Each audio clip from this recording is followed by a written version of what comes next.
नमस्कार, मैं हूं पूजा। बिहार न्यूज में आपका स्वागत है। आज है 14 अगस्त, दिन गुरुवार। खबरों की ओर बढ़ने से पहले एक नजर आज की सुर्खियों पर। बिहार में एएनएम के 5006 पदों पर भर्ती के लिए आज से करें आवेदन। 21 वर्ष होगी न्यूनतम आयु। 28 अगस्त है आवेदन करने की अंतिम तारीख। बिहार कैबिनेट की बैठक में 30 अहम फैसलों पर लगी मुहर। वेतन भत्तों में बदलाव से लेकर हवाई सुविधाओं पर लिए गए फैसले, ग्रामीण विकास से जुड़े कई प्रस्तावों को मिली हरी झंडी। बाढ़ से प्रभावित लोगों को सीएम ने दिए मुआवजा देने के निर्देश। आवागमन में बाधा न होने की व्यवस्था पर दिया जोर। प्रभावित लोगों की कुल संख्या हुई 25 लाख। बिहार में 4325 करोड़ की खनिज की होगी नीलामी। माजोस और भंता मैग्नेटाइट ब्लॉकों की होगी संयुक्त नीलामी। दोनों ब्लॉकों से 54 लाख टन खनिज मिलने की संभावना। मतदाता सूची पुनरीक्षण को कोर्ट ने बताया सहायक। दस्तावेजों की संख्या 11 करना मतदाता विरोधी नहीं। अंतिम सूची 30 सितंबर को होगी प्रकाशित। पटना पायरेट्स ने की नए कप्तान की घोषणा। अंकित जगलान चुने गए नए कप्तान। 29 अगस्त से शुरू होगा ये season. Shubman Gill one day ranking में सबसे आगे। दूसरे स्थान पर रहे रोहित शर्मा। विराट कोहली को मिला चौथा स्थान। चलिए अब बढ़ते हैं अब तक की 25 बड़ी खबरों की ओर विस्तार से। बिहार में एएनएम के 5006 पदों पर भर्ती के लिए आज से करें आवेदन। बिहार स्टेट हेल्थ सोसाइटी यानी कि एसएचएस ने एएनएम के 5006 पदों पर भर्ती निकाली है। इनमें एएनएम के एचएससी के 4197, एएनएम आरबीएसके के 510 और एएनएम एनयूएचएम के 299 पद शामिल है। आवेदन 14 अगस्त 2025 सुबह 10 बजे से 28 अगस्त 2025 शाम 6 बजे तक shs.bihar.gov.in पर होंगे। उम्मीदवारों के पास मान्यता प्राप्त संस्थान से 2 वर्षीय एएनएम डिप्लोमा और बिहार नर्सेज रजिस्ट्रेशन काउंसिल में पंजीकरण होना जरूरी है। न्यूनतम आयु 21 वर्ष और अधिकतम 40 से 42 वर्ष वर्गानुसार है। आवेदन शुल्क सामान्य ओबीसी ईडब्ल्यूएस के लिए 500 रुपए, एससी एसटी व महिला, बिहार निवासी और दिव्यांग के लिए 125 रुपए है। आवेदन से पहले ऑफिशियल नोटिफिकेशन को जरूर देखें। बिहार कैबिनेट की बैठक में 30 अहम फैसलों पर लगी मुहर। बुधवार को मुख्यमंत्री नीतीश कुमार की अध्यक्षता में हुई बिहार कैबिनेट बैठक में 30 अहम प्रस्तावों को मंजूरी दी गई। इसमें सबसे बड़ा फैसला राज्य के विधायकों और विधान पार्षदों के वेतन भत्तों में बदलाव से जुड़ा रहा, जिससे उन्हें बढ़ा हुआ वित्तीय लाभ मिलेगा। इसके अलावा राज्य में हवाई कनेक्टिविटी बढ़ाने के लिए कई नए शहरों में उड़ानों की शुरुआत का रास्ता साफ किया गया है। ये कदम प्रदेश में परिवहन और व्यापारिक गतिविधियों को बढ़ावा देगा। बैठक में शिक्षा, स्वास्थ्य, आधारभूत संरचना और ग्रामीण विकास से जुड़े कई प्रस्तावों को भी हरी झंडी दी गई। इन फैसलों से राज्य की अर्थव्यवस्था और जन सुविधाओं में सुधार की उम्मीद है। बिहार में 4325 करोड़ की खनिज की होगी नीलामी। केंद्र सरकार ने बिहार के जमुई जिले में माजोस और भंता मैग्नेटाइट ब्लॉकों की संयुक्त ई नीलामी का निर्णय लिया है। पहले इनकी अलग अलग नीलामी में पर्याप्त तकनीकी योग्य बोलीदाता न मिलने के कारण प्रक्रिया रद्द कर दी गई थी और अब दोनों ब्लॉकों को एकीकृत कर 4325.76 करोड़ रुपए की आरक्षित राशि तय की गई है। पहले माजोस के लिए 3817.60 करोड़ और भंता के लिए 511.91 करोड़ रुपए निर्धारित थे। दोनों ब्लॉकों से लगभग 54.89 मिलियन टन खनिज मिलने की संभावना है। इससे पहले केंद्र ने जमुई के इन 2 ब्लॉकों के साथ रोहतास के भोरा कटोरा चूना पत्थर ब्लॉक को भी आवंटित किया था, जिसकी नीलामी सफल रही थी। नई प्रक्रिया पूरी होने के बाद नीलामी जल्द होगी। बाढ़ से 25 लाख लोग प्रभावित, सीएम ने दिए मुआवजा देने के निर्देश। बिहार में मानसून के दौरान गंगा समेत अन्य नदियों में जलस्तर बढ़ने से 10 जिलों के 54 प्रखंडों की 348 पंचायतों की लगभग 25 लाख आबादी प्रभावित हुई है। सीएम नीतीश कुमार ने उच्च स्तरीय बैठक में अधिकारियों को राहत एवं बचाव कार्य तेज करने, प्रभावित लोगों को शीघ्र राहत राशि और किसानों को फसल क्षति का मुआवजा देने के निर्देश दिए हैं। उन्होंने नदियों के किनारे अलर्ट रहने, बाढ़ से क्षतिग्रस्त सड़कों के पुनर्स्थापन और लोगों के आवागमन में बाधा न होने की व्यवस्था करने को कहा। विकास आयुक्त प्रत्यय अमृत ने बताया कि भोजपुर, पटना, वैशाली, बेगूसराय, लखीसराय, मुंगेर, खगड़िया, भागलपुर और कटिहार सबसे ज्यादा प्रभावित है। मुख्यमंत्री ने संवेदनशीलता और तत्परता से सहायता सुनिश्चित करने पर जोर दिया। 15 अगस्त पर तिरंगा वॉलंटियर बनकर बढ़ाए देश का मान। देश भर में स्वतंत्रता दिवस के उपलक्ष्य में 11 से 15 अगस्त तक हमारा तिरंगा हमारी शान अभियान चलाया जा रहा है। इस पहल के तहत लोगों से अपील की गई है कि वे अपने घर, कार्यालय या किसी भी स्थान पर तिरंगा फहराकर स्वतंत्रता का जश्न मनाएं। नागरिकों को तिरंगा वॉलंटियर बनने के लिए प्रोत्साहित किया जा रहा है, जिसमें उन्हें रजिस्टर कर अपनी देशभक्ति दिखाने का मौका मिलेगा। रजिस्ट्रेशन प्रक्रिया सरल है। इच्छुक व्यक्ति आधिकारिक वेबसाइट हरघरतिरंगा.com पर जाकर अपना नाम दर्ज करें और तिरंगा फहराते या हाथ में लेकर ली गई अपनी सेल्फी अपलोड कर सकते हैं। यह अभियान न सिर्फ देश प्रेम की भावना को बढ़ावा देता है, बल्कि राष्ट्रीय एकता और गर्व को भी मजबूत करता है। तुतला भवानी के बढ़ते जलस्तर को लेकर प्रशासन ने लगाई रोक।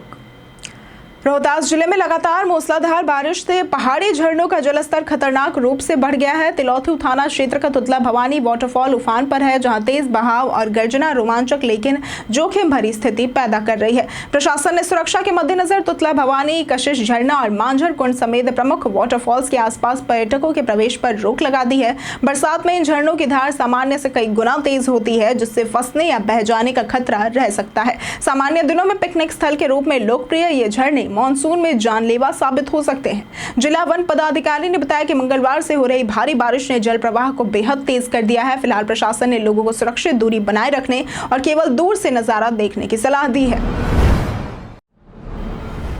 पटना पायरेट्स ने की नए कप्तान की घोषणा। प्रो कबड्डी लीग सीजन 12 की शुरुआत 29 अगस्त से होगी। पटना पायरेट्स ने अंकित जगलान को कप्तान और दीपक सिंह को उप कप्तान नियुक्त किया है। 3 बार की चैंपियन रही यह टीम 1 सितंबर को यूपी योद्धा के खिलाफ अपना अभियान शुरू करेगी। कप्तान अंकित ने टीम को जीत दिलाने और कोच अनूप कुमार से सीखने पर जोर दिया। टीम में अयान लोहचब, नवदीप सुधाकर, हामिद मिजाई, संकेत सावंत, सोमबीर, अमिन घोरबानी, मनिंदर सिंह, अंकित कुमार, मनदीप कुमार, मिलन दहिया, साहिल पाटिल, आशीष बिरवाल, बालाजी, जाधव शाहजी और सौरभ नरवाल शामिल है। अंकित को 1.573 करोड़ रुपए में एफबीएम कार्ड से खरीदा गया था और वो टीम के सबसे अधिक वेतन पाने वाले ऑलराउंडर है। मतदाता सूची पुनरीक्षण को कोर्ट ने बताया सहायक। सुप्रीम कोर्ट ने कहा कि बिहार में मतदाता सूची के विशेष गहन पुनरीक्षण यानी कि एसआईआर में दस्तावेजों की संख्या 11 करना मतदाता विरोधी नहीं बल्कि वोटर फ्रेंडली है। जस्टिस सूर्यकांत और जस्टिस जॉय माल्या बागची की बेंच ने सुनवाई में याचिकाकर्ता के वकील अभिषेक मनु सिंघवी के आधार कार्ड को सूची से हटाने और प्रक्रिया को बहिष्कृत बताने के तर्कों से असहमति जताई है। सिंघवी ने झारखंड व बिहार की प्रक्रिया की तुलना करते हुए ईपीआईसी कार्ड को सर्वोत्तम पहचान पत्र बताया। विपक्ष का आरोप है कि ये प्रक्रिया करोड़ों पात्र मतदाताओं को वंचित करेगी। आयोग का कहना है कि ये मतदाता सूची से अयोग्य लोगों को हटाकर चुनाव की शुचिता बढ़ाता है। अंतिम सूची 30 सितंबर को प्रकाशित होगी। जवाहर नवोदय विद्यालय की बढ़ी प्रवेश तिथि। जवाहर नवोदय विद्यालय रमनकाबाद मुंगेर में कक्षा 11 विज्ञान एवं वाणिज्य में शैक्षणिक वर्ष 2025-26 के रिक्त सीटों पर प्रवेश हेतु आवेदन की अंतिम तिथि 10 अगस्त से बढ़ाकर 20 अगस्त 2025 कर दी गई है। प्रवेश कक्षा 10 की सीबीएसई या राज्य बोर्ड परीक्षा में प्राप्त अंकों के आधार पर होगा। अभ्यर्थी की जन्म तिथि 1/6/2008 से 31/7/2010 के बीच होनी चाहिए तथा उसने 2024-25 में मुंगेर जिले के मान्यता प्राप्त विद्यालय से कक्षा 10 उत्तीर्ण की हो। कक्षा 10 में न्यूनतम 60% अंक अनिवार्य है, जबकि विज्ञान व गणित स्ट्रीम के लिए इन्हीं विषयों में 60% अंक आवश्यक है। आवेदन ऑनलाइन विद्यालय की वेबसाइट से या ऑफलाइन विद्यालय कार्यालय या समिति की वेबसाइट से किया जा सकता है। बिहार के छठ पर्व को मिलेगी वैश्विक पहचान।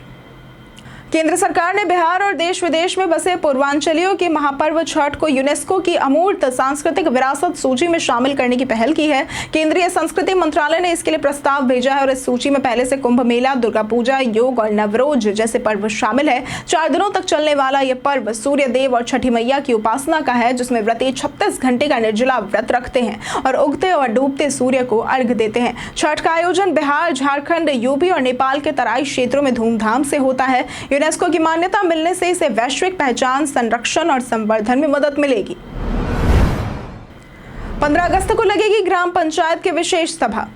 स्वतंत्रता दिवस 15 अगस्त को बिहार के सभी ग्राम पंचायतों में विशेष ग्राम सभा आयोजित की जाएगी। पंचायती राज विभाग बिहार ने जिला पंचायत राज अधिकारियों को इसके आयोजन के निर्देश दिए हैं। इन ग्राम सभाओं में 3 प्रमुख मुद्दों पर चर्चा अनिवार्य होगी। पहला, नवीकरणीय ऊर्जा एवं संबंधित योजनाओं जैसे प्रधानमंत्री सूर्य घर योजना, पीएम कुसुम और राज्य सरकार की सौर ऊर्जा योजनाओं का प्रचार। दूसरा, आवारा पशुओं के प्रबंधन पर ध्यान, जिससे फसलों की सुरक्षा सुनिश्चित हो सके। तीसरा, पशुपालन विभाग के सहयोग से मवेशियों की टैगिंग और टीकाकरण और इन्हें ग्राम पंचायत पंचायत विकास योजना यानी कि GPDP में शामिल करना। इसके साथ ही पंचायत एडवांसमेंट इंडेक्स 1.0 में प्रदर्शन सुधार और स्थानीय सतत विकास लक्ष्य पर भी चर्चा होगी। ग्रामीणों से सक्रिय भागीदारी की अपील की गई है। शराब माफिया और तस्करों के खिलाफ लागू होगा CCA।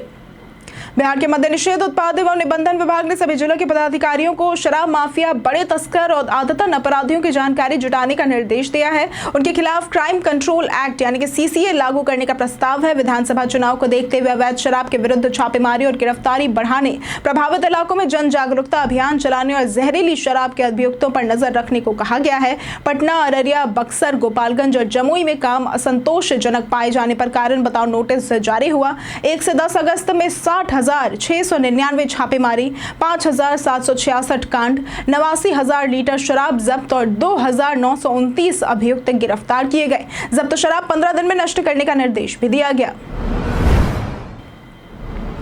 बिहारी बर्थडे स्पेशल में बात होगी शमीम हाशिमी की।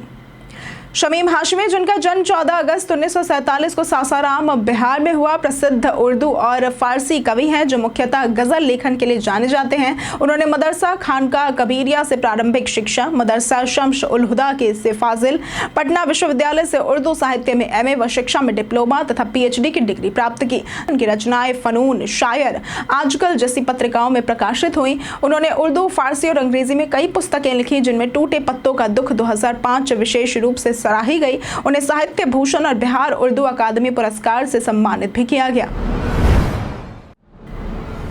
पटना व राजगीर में जल्द शुरू होगी साइबर फॉरेंसिक लैब। पटना और राजगीर में अगले 4 से 6 महीनों में साइबर फॉरेंसिक लैब शुरू होगी, जिससे साइबर मामलों की जांच की गति 4 गुना बढ़ जाएगी। ये लैब गुजरात के गांधीनगर स्थित NFSU के सहयोग से स्थापित होगी, जिसके लिए MOU पर हस्ताक्षर हो चुके हैं। NFSU तकनीकी सहायता, उपकरणों की विशिष्टता और कर्मियों को प्रशिक्षण देगा। गृह विभाग ने इसके लिए 13.66 करोड़ रुपए मंजूर किए हैं। बिहार में साइबर अपराध तेजी से बढ़े हैं। 2022 में 1606 से बढ़कर 2024 में 5,721 मामले हुए हैं और 2025 में अब तक 3,258 मामले सामने आए हैं। हेल्पलाइन 1930 पर इस वर्ष 94,000 शिकायतें दर्ज हुई, जिनमें 80,000 वित्तीय ठगी से जुड़ी है। नई लैब से जांच में तेजी और सटीकता आएगी। पंकज त्रिपाठी संग काम के लिए जानवी कपूर ने रखी मन्नत। अभिनेत्री ने बताया कि वो हमेशा पंकज त्रिपाठी के साथ काम करना चाहती थी और इसके लिए उन्होंने एक खास मन्नत भी रखी थी। Film Gunjan Saxena the Kargil girl की कास्टिंग के दौरान उन्होंने 10 से 12 दिनों तक शाकाहारी रहने का संकल्प लिया था, ताकि पंकज त्रिपाठी फिल्म के लिए राजी हो जाए। उन्होंने कहा कि सेट पर सभी जानते थे कि वो उनकी बड़ी प्रशंसक है और उनके सामने बेहद उत्साहित रहती थी। ये फिल्म भारतीय वायुसेना के पायलट गुंजन सक्सेना के प्रेरणादायक सफर पर आधारित है, जो अगस्त 2020 में महामारी के दौरान OTT पर रिलीज हुई थी। इसमें अभिनेत्री अभिनय को काफी सराहा गया और अब वो सिद्धार्थ मल्होत्रा के साथ परम सुंदरी में नजर आएंगी, जो 29 अगस्त को रिलीज होगी। पटना में स्वतंत्रता दिवस पर सुरक्षा व्यवस्था होगी कड़ी। पटना में 15 अगस्त स्वतंत्रता दिवस समारोह की सुरक्षा के लिए प्रशासन ने व्यापक तैयारियां की हैं। गांधी मैदान में एक अस्थायी थाना स्थापित किया गया है, ताकि आपात स्थिति में त्वरित कार्रवाई हो सके। शहर के संवेदनशील और प्रमुख स्थानों पर CCTV व ड्रोन कैमरों से निगरानी रखी जाएगी। भीड़ नियंत्रण के लिए विभिन्न सेक्टरों में पुलिस और सुरक्षा कर्मियों की तैनाती की गई है। यातायात प्रबंधन के तहत विशेष योजना बनाई गई है, जिससे ट्रैफिक जाम से बचा जा सके। अतिरिक्त पुलिस बल की तैनाती के साथ कानून व्यवस्था पर कड़ी नजर रखी जाएगी। SSP कार्तिकेय शर्मा ने कहा कि सभी अधिकारी व मजिस्ट्रेट सतर्कता से काम करेंगे, ताकि समारोह शांतिपूर्ण और सुरक्षित तरीके से संपन्न हो। RTPS केंद्रों पर आई आवेदनों की बाढ़। 1 अक्टूबर 2024 से 11 अगस्त 2025 तक राज्य के ग्राम पंचायतों में संचालित RTPS केंद्रों पर कुल 16,02,810 आवेदन प्राप्त हुए, जिनमें से 15,73,087 का निष्पादन हो चुका है। प्रतिदिन औसतन 1.5 लाख से अधिक आवेदन आ रहे हैं और 3 माह में ही 5,08,939 नए आवेदन मिले हैं। पहले यहाँ 20 लोक सेवाएं उपलब्ध थी, अब संख्या बढ़कर 65 हो गई है। आवेदनों के निष्पादन में सिवान जिला पहले स्थान पर है, जहाँ 1,72,196 में से 1,69,294 आवेदन निपटाए गए। मधुबनी दूसरे स्थान पर है, जहां 1,64,954 में से 1,62,551 मामले निष्पादन हुए हैं और समस्तीपुर तीसरे स्थान पर है। पदाधिकारी निरंतर स्थल निरीक्षण कर रहे हैं। जाने आज कैसा रहेगा बिहार के मौसम का मिजाज। बिहार में झमाझम बारिश से नदियों का जलस्तर बढ़ गया और पटना समेत कई जिलों में लोग घरों में कैद हो गए हैं। मौसम विभाग ने अगले 3 दिनों तक लगातार बारिश की संभावना जताई और राज्य में येलो, ऑरेंज और रेड अलर्ट जारी किया है। सुपौल, अररिया और किशनगंज में बेहद भारी बारिश के लिए रेड अलर्ट, पश्चिम व पूर्वी चंपारण और गोपालगंज में ऑरेंज अलर्ट, जबकि मधुबनी, शिवहर, दरभंगा, मुजफ्फरपुर, सीतामढ़ी, समस्तीपुर, बेगूसराय, पटना, जहानाबाद, नालंदा, अरवल में येलो अलर्ट जारी है। पूरे बिहार में वज्रपात की संभावना है। 15 अगस्त को गया और पश्चिम चंपारण में भारी बारिश का पूर्वानुमान है, जबकि किशनगंज में गुरुवार को भी तेज बारिश की संभावना है। कुर्था में 50,000 रिश्वत लेते 2 अमीन गिरफ्तार। बिहार के विशेष निगरानी इकाई ने जहानाबाद जिले के कुर्था अंचल में बड़ी कार्रवाई करते हुए 2 अंचल अमीन को रिश्वत लेते रंगे हाथ गिरफ्तार किया है। इनमें एक महिला अमीन स्वाति चौरसिया हल्का 12 और रविराज हल्का दरहेटा शामिल है। दोनों कुर्था अंचल में कार्यरत थे और काम कराने के लिए 50,000 रुपए की रिश्वत मांग रहे थे। शिकायत मिलने पर निगरानी टीम ने योजना बनाकर उन्हें पैसे लेते हुए पकड़ लिया। गिरफ्तार अमीनों के खिलाफ फिलहाल आगे की कानूनी कार्रवाई की जा रही है। ये कार्रवाई सरकारी कामकाज में पारदर्शिता लाने और भ्रष्टाचार पर अंकुश लगाने के उद्देश्य से की गई है। 15 अगस्त पर रहे साइबर ठगों से सावधान। 15 अगस्त भारत की आज़ादी का दिन है, जिसे हर साल पूरे देश में धूमधाम से मनाया जाता है। इस दिन लोग घरों, दफ्तरों में ध्वजारोहण करते हैं, बच्चे पतंग उड़ाते हैं और सोशल मीडिया व मैसेज से शुभकामनाएं भेजते हैं। लेकिन इस मौके पर साइबर ठगी का खतरा भी बढ़ जाता है। जालसाज अनजाने नंबर से बधाई संदेश, फोटो, लुभावनी डील्स, ऑफर्स या गेम के लिंक भेजते हैं, जिन पर क्लिक करने से मोबाइल हैक हो सकता है, डेटा चोरी हो सकता है और बैंक खाते खाली भी हो सकते हैं। सोशल मीडिया पर अनजान अकाउंट से आए संदेश भी खतरनाक हो सकते हैं, इसलिए किसी भी संदिग्ध लिंक या ऑफर पर क्लिक न करें और सावधान रहे। नित्यानंद राय का तेजस्वी परवार। केंद्रीय गृह राज्य मंत्री नित्यानंद राय ने नेता प्रतिपक्ष तेजस्वी यादव पर निशाना साधते हुए कहा कि उन्हें बिहार के विकास से नहीं बल्कि अपने परिवार के स्वार्थ से मतलब है। राय ने आरोप लगाया कि तेजस्वी ऐसे वोटरों पर चुनाव लड़ना चाहते हैं जो देश के नागरिक नहीं है और फर्जी तरीके से मतदाता सूची में नाम दर्ज कराते हैं। उन्होंने तेजस्वी की नीतियों और उनके माता पिता के सत्ता काल की भ्रष्टाचार की बात उठाई। नित्यानंद राय ने बताया कि देश प्रधानमंत्री नरेंद्र मोदी के नेतृत्व में तेजी से विकास कर रहा है और विश्व की तीसरी अर्थव्यवस्था बनने की ओर बढ़ रहा है। तेजस्वी के चुनावी दृष्टिकोण और कार्यशैली पर भी सवाल उठाए गए।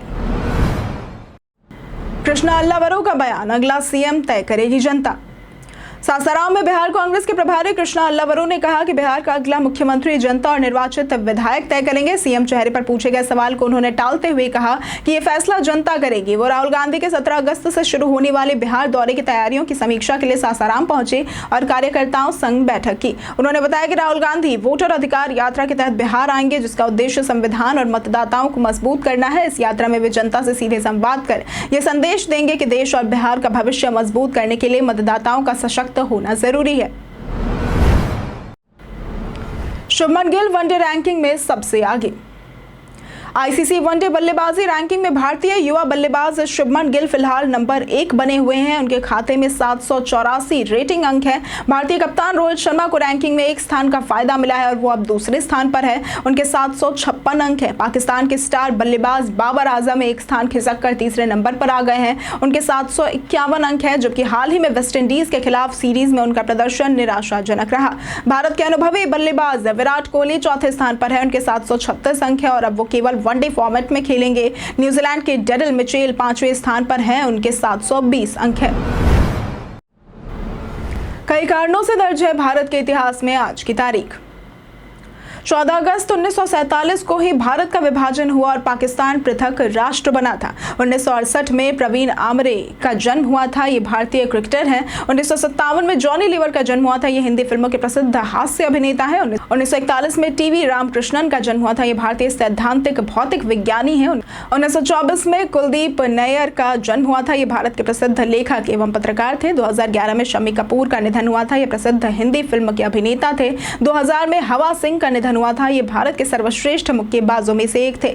1941 में केसरी सिंह बारहट का जन्म हुआ था। ये प्रसिद्ध राजस्थानी कवि तथा स्वतंत्रता सेनानी थे। 1984 में खाशाबा जाधव का जन्म हुआ था। ये भारत के ऐसे पहले कुश्ती खिलाड़ी थे जिन्होंने हेलसिंकी ओलंपिक में कांस्य पदक जीता था। देश के 6115 रेलवे स्टेशनों पर मिलेगी मुफ्त वाईफाई। भारतीय रेलवे ने देश के 6,115 स्टेशनों पर मुफ्त वाईफाई सुविधा शुरू की है, जो डिजिटल इंडिया कार्यक्रम का हिस्सा है। ये सेवा सिर्फ स्टेशन परिसर में उपलब्ध है, ट्रेन में नहीं। यात्री अपने स्मार्टफोन पर वाईफाई चालू कर रेल वायर नेटवर्क से कनेक्ट होकर मोबाइल नंबर दर्ज करें, OTP प्राप्त करें और कनेक्ट हो जाए। एक दिन में 30 मिनट तक 1 MBPS स्पीड से इंटरनेट मुफ्त है। इसके बाद पेड प्लान लेना होगा, जिसकी जानकारी और पेमेंट railwire.co.in पर net banking, wallet, credit card या UPI से की जा सकती है। ये सुविधा नई दिल्ली, मुंबई सेंट्रल जैसे बड़े स्टेशनों के साथ साथ कई Tier 2 और Tier 3 शहरों में भी उपलब्ध है। हम प्रतिदिन आपसे 5 ऐसे जरूरी सवाल और उसके जवाब बताएंगे जो कि BPSC, बिहार पुलिस, दारोगा समेत SSC जैसे अन्य प्रतियोगी परीक्षाओं में काम आएंगे। सवाल इतिहास, बिहार स्पेशल, विज्ञान, करंट अफेयर्स और भूगोल से रहेंगे। पूछे गए 5 सवालों में आपने कितना सही उत्तर दिया, यह हमें कमेंट करके जरूर बताएं। हमारा पहला सवाल है, बिहार का रेशम नगर किस शहर को कहा जाता है? A Bhagalpur, B Patna, C Vaishali या फिर D कटिहार? इसका सही जवाब है A भागलपुर। हमारा दूसरा सवाल है, बिहार से प्रकाशित पहली हिंदी पत्रिका कौन सी थी? A Kadambini, B Mayapuri, C Panchajanya या फिर D सर्वहितैषी? इसका सही जवाब है D सर्वहितैषी। हमारा तीसरा सवाल है, साहित्य अकादमी द्वारा किसी जीवित लेखक को दिए जाने वाला सर्वोच्च सम्मान कौन सा है? A साहित्य अकादमी पुरस्कार, B व्यास सम्मान पुरस्कार, C साहित्य अकादमी फेलोशिप या फिर D भारत भारती पुरस्कार? इसका सही जवाब है C साहित्य अकादमी फेलोशिप। हमारा चौथा सवाल है, बिहार के किस जिले में सबसे अधिक चीनी मिलें हैं? A सिवान, B पूर्वी चंपारण, C पश्चिमी चंपारण या फिर D गयाजी? इसका सही जवाब है C पश्चिमी चंपारण। हमारा पांचवा सवाल है, इनमें से किस स्थान पर भारत का पहला ड्रोन AI संचालित कृत्रिम वर्षा प्रयोग किया गया है? A नई दिल्ली, B पटना, C दिसपुर या फिर D जयपुर? इसका सही जवाब है D जयपुर। बीते दिन हमारे द्वारा पूछे गए सवाल का जवाब आप लोगों में से बहुत लोगों ने हमारे कमेंट सेक्शन में लिखकर दिया है। जिन्होंने हमारे द्वारा पूछे गए सवाल का जवाब दिया है उनके नाम है बाबूलाल मरांडी, प्रदीप पंडित, अब्दुल मन्नान, शिव शक्ति, परवेज अंसारी, मंतोष यादव, रंजन कुमार, नंदन कुमार, सोनाली कुमारी, श्वेता रॉय, राजीव कुमार, महेंद्र शर्मा, रंजन कुमार, बुलबुल कुमारी, रंजीत रंजन, सोनाली कुमारी, राजकिशोर महतो, पंकज राज, सौरभ कुमार, अनिल कुमार, प्रभात कुमार, राजेश मांझी, संजीव कुमार और राजकुमार यादव। इसी के साथ बढ़ते हैं आज के सवाल की ओर। आज का सवाल है, आपके इलाके की ऐसी कौन सी समस्या है जिसका जल्द से जल्द समाधान होना जरूरी है? आप अपना जवाब हमें हमारे कमेंट सेक्शन में लिखकर जरूर बताएं। आज के लिए सिर्फ इतना ही। बिहार के तमाम खबरों के साथ बने रहने के लिए देखते रहें बिहारी न्यूज़। और साथ ही अगर आप YouTube चैनल पर देख रहे हैं तो चैनल को सब्सक्राइब करें, और अगर आप Facebook पेज पर देख रहे हैं तो लाइक और फॉलो जरूर करें।